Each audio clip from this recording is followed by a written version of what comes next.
case briefs, and so much more. LSData's got what you're looking for.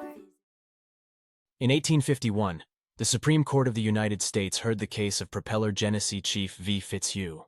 The case focused on whether certain courts have jurisdiction over maritime issues involving boats carrying goods between states, including non-oceanic bodies of water such as lakes and rivers. The dispute originated from a collision between a steamboat, the Genesee Chief, and a sailing vessel, the Cuba, on Lake Ontario.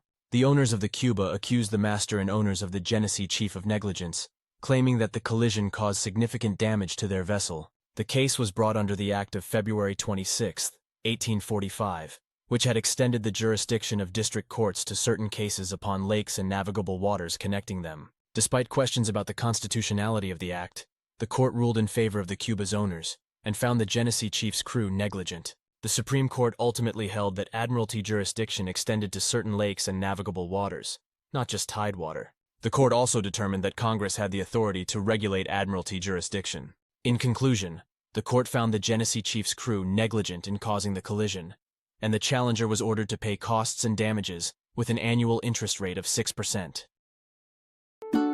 Case briefs, and so much more. LSData's got what you're looking for. Visit lsd.law, elevate your mind. Leave the stress of class.